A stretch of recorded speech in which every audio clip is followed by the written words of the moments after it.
Hello बच्चों, मैं सुषमा शर्मा कक्षा 11 में आज हिंदी के काव्य खंड से पाठ 1 को पढ़ा रही हूँ। पाठ 1 पद कबीरदास जी का। तो आइए हम पद को देखते हैं। हम तो एक एक कर जाना, दोह कहे तिनको दो जग, जिन नाहिन पहचाना, एक पवन एक ही पानी, एक ज्योति समाना, एक खाक गढ़े सब भांडे, एक कोहरा साना है। जैसे बाढ़ी काष्ठ ही काटे, अगिन काटे कोई, सब घटी अंतर तू ही व्यापक, धरे स्वरूप सोई। माया देख के जगत लुभाना, काहे रे नर गरबाना, निर्भय भया कछु नहीं आपे, व्यापे कहे गरीब कहे कबीर दीवाना। तो भक्तिकालीन निर्गुण शाखा के ज्ञान मार्गी संत कवि कबीरदास को मानते हैं। निर्गुण कवि एकेश्वरवाद में मानते हैं, एकेश्वरवाद में एक ईश्वर में विश्वास करते हैं। उनके मतानुसार ईश्वर एक है, हम सब उसी के अंश हैं। यह बात उन्होंने अनेक उदाहरण से समझाने का प्रयास किया है। कबीर को यह ज्ञान हो गया है कि सृष्टि का सर्जनहार परमात्मा एक ही है, इसलिए उसे बड़े आत्मविश्वास के साथ कहते हैं कि हमने तो जान लिया है, ईश्वर एक ही है। ईश्वर हमसे अलग है ही नहीं, उसकी अद्वितीयता को हमने पहचान लिया है। जिन्हें इस बात का ज्ञान नहीं है कि ईश्वर एक है, वे मानो नरक में ही रह रहे हैं, क्योंकि वे इस ज्ञान को जानते ही नहीं। वे अज्ञानी जीवात्मा और परमात्मा को अलग अलग मानते हैं। फिर वे ईश्वर की अद्वितीयता की पुष्टि में कुछ उदाहरण प्रस्तुत करते हुए कहते हैं कि संसार में एक जैसा पवन बहता है, एक जैसा पानी है और एक ही ज्योति सभी में व्याप्त है। यहाँ देखिए आप, एक है पवन एक ही पानी, एक है ज्योति समाना, एक है खाक गढ़े सब भांडे, एक है कोहरा साना। भांडे मतलब मिट्टी का जो बर्तन बनाते हैं उसको सानने का, मतलब बर्तन बनाने योग्य बनाने का। तो यह कोहरा यानी जो मिट्टी का बर्तन बनाते हैं उसे। तो कबीरदास जी कहते हैं कि जब सबके लिए एक जैसा पवन बहता है, एक जैसा पानी है और एक ही ज्योति सभी में व्याप्त है, यानी आत्मा जो सबके अंदर है वो सब एक जैसा ही है। किस तरह? जिस तरह से कुम्हार भी एक ही तरह की मिट्टी से सब प्रकार के बर्तन बनाता है, यानी मिट्टी तो तैयार करता है अच्छे से खूब, और उसी एक मिट्टी से सब प्रकार के बर्तन बनाता है। लेकिन उसका क्या अंतर होता है? आकार प्रकार। बर्तन जैसा बर्तन वैसा उसका आकार प्रकार होता है। जैसे बढ़ई, अब दूसरा उदाहरण, जैसे बढ़ई लकड़ी को तो काट सकता है मगर उसके भीतर की अग्नि को नहीं काट सकता। लकड़ी में जो तेज है, जलने की तेजी है, वो उसे नहीं काट सकता, उसको ख़त्म नहीं कर सकता। लकड़ी को चाहे जितने टुकड़े टुकड़े कर डाल, लेकिन जो उसका गुण है, जलने का गुण, क्या उसको ख़त्म कर सकता है? नहीं कर सकता। इसी प्रकार शरीर नष्ट हो जाता है किंतु उसमें व्याप्त आत्मा नष्ट नहीं होती है। हमारा शरीर जब मृत्यु के उपरांत जल जाता है, ख़त्म होता है, तो क्या आत्मा भी जल जाती है? नहीं होती है। आत्मा कभी नष्ट नहीं होती है, वह हमेशा रहती है। इसी प्रकार ईश्वर सब में व्याप्त है, अनेक रूपों में व्याप्त है। बच्चों, इस तरह से कबीरदास ने समझाने का, अनेक उदाहरण के द्वारा समझाने का प्रयास किया है कि ईश्वर एक ही है, बस उसके रूप अलग अलग हैं। आगे कबीरदास जी समझाते हैं कि यह संसार मोह माया में व्यर्थ ही फंसा हुआ है।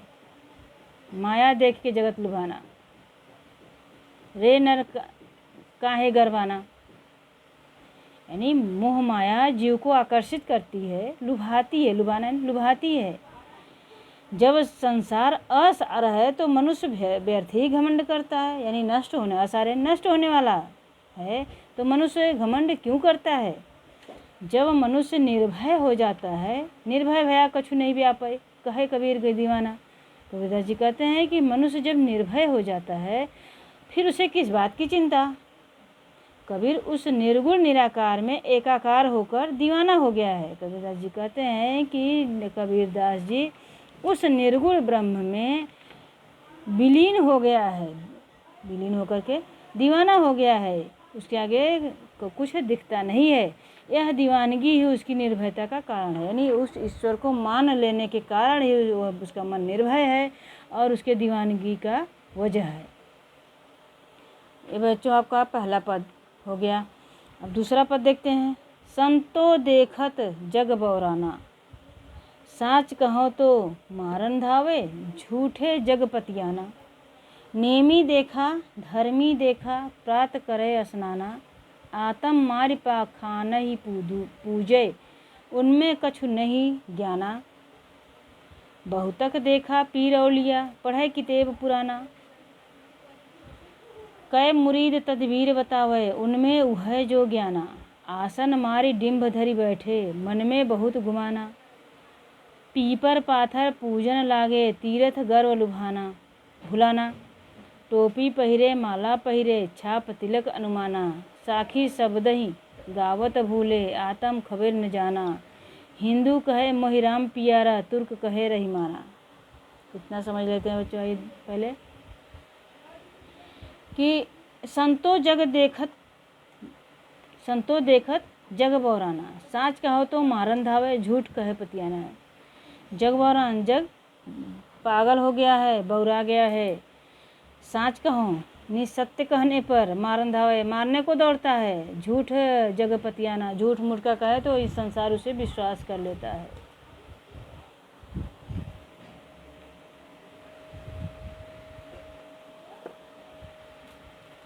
संसार उसी को विश्वास करता है जो झूठ होता है।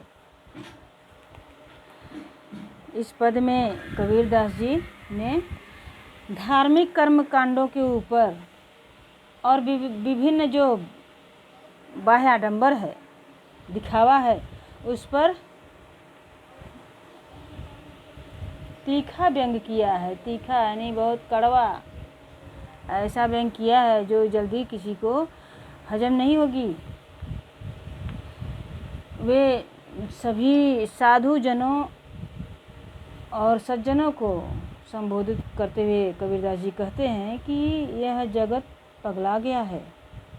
जो व्यक्ति सच्ची सच्ची बातें बतलाता है, खरी खरी कहता है, उसे संसार मारने के लिए दौड़ता है, और इससे उल्टा जो व्यक्ति झूठ बोलता है उस पर यह विश्वास कर लेता है।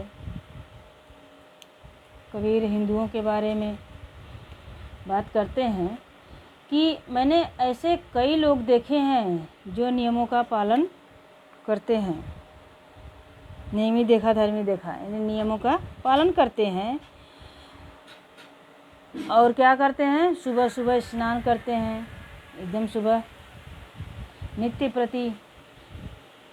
ये अपनी आत्मा को न पहचान करके उसका हनन करके पत्थरों को पूजते हैं, यानी वो सब काम करते हैं जो उन्हें धर्म के रूप में ज्ञान है। आत्मा को जाने बिना ये न तो स्वयं को जानते हैं और न ही आत्मचिंतन करते हैं, यानी आत्मा के बारे में ये कुछ भी नहीं सोचते। मिथ्या जगत, मिथ्या झूठी बातों पर ज्ञान का घमंड करते हैं, जबकि उन्हें कुछ भी ज्ञान नहीं होता है। उससे क्या ज्ञान होता है? सुबह सुबह नहाए धोए, पूजा पाठ किए, दिखाए, माला फेरे, उससे उन्हें कुछ भी ज्ञान तो नहीं होता। और ज्ञान किससे मिलता है? असली ज्ञान जो अपने बारे में आत्मचिंतन करेंगे तो ही उन्हें ज्ञान मिलेगा। कबीरदास जी मुसलमानों के द्वारा धर्म के नाम पर भी बाह्य आडंबर का उन्होंने तीखा प्रहार फिर किया है, व्यंग किया है। वे कहते हैं कि मैंने ऐसे अनेक पीर औलिया देखे जो पवित्र कुरान का नियमित पाठ करते हैं, यानी उसे पढ़ते हैं। वे अपने शिष्यों को तरह तरह के उपाय और उपदेश देते हैं, जबकि ऐसे पाखंडी स्वयं खुदा के बारे में कुछ नहीं जानते। वे अपने शिष्यों को क्या पहचानेंगे?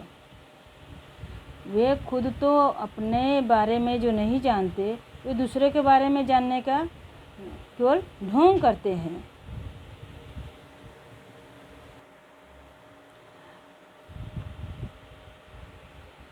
ऐसे ढोंगी योगियों पर भी वो चोट करते हुए कहते हैं कि आसन लगाकर अहंकार में डूबे हुए हैं ये लोग। पीपल को, पत्थर को पूजते हैं, तीर्थ यात्रा करके मिथ्या गर्व में डूबे रहते हैं, यानी तीर्थ यात्रा करके आते हैं और सोचते हैं कि हमें भगवान का आशीर्वाद प्राप्त हो गया है। उस निर्गुण को भूल जाते हैं। कुछ लोग क्या करते हैं, टोपी पहनते हैं, माला धारण करते हैं, शरीर पर छाप, तिलक और न जाने क्या क्या बना लेते हैं अपने, और वे साखी शब्द गाना भूल गए हैं।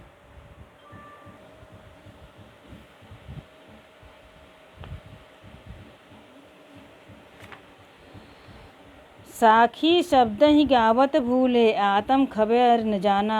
हिंदू कहे मोहि राम पियारा, तुर्क कहे रहीमाना। बच्चों, कहते हैं कबीरदास जी कि साखी और शब्द गाना भूल गए हैं, उन्हें अपने खुद की खबर नहीं है। कबीर हिंदू और मुसलमान दोनों की धार्मिक कट्टरता पर भी तीखा व्यंग करते हुए कहते हैं कि हिंदू कहता है कि मुझे राम प्रिय हैं, और तुर्क यानी मुस्लिम कहते हैं कि मुझे रहमान प्यारे हैं, यानी रहीम प्यारे हैं।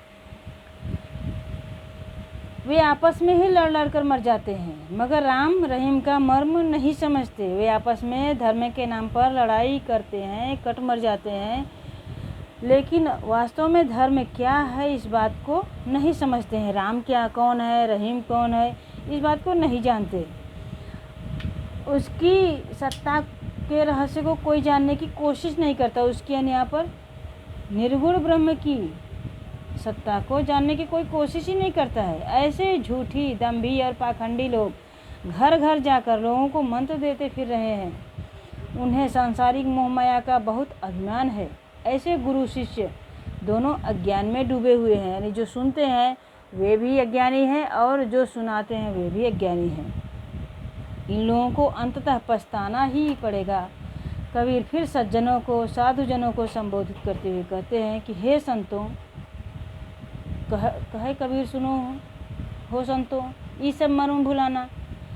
कहते हैं हे संतों, वे लोग माया को सब कुछ मानते हैं तथा हरि नाम को भूल गए हैं। केतिक कहो कहा नहीं माने, सहजे सहज समाना। आगे वह कहते हैं कि इन्हें चाहे कितना भी समझाओ ये नहीं मानते। यह भी सच है कि ईश्वर तो सहज भाव से रहने वालों को सहज ही मिल जाते हैं। कबीरदास जी यहाँ दिखावा करने को मना करते हैं। वे कहते हैं कि अगर हम सहज होकर के ईश्वर की खोज करेंगे तो हमें सरल, एकदम सरलता के साथ ईश्वर की प्राप्ति होगी।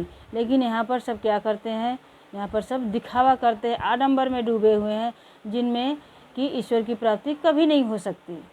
तो इस तरह से आपका ये पहला पाठ का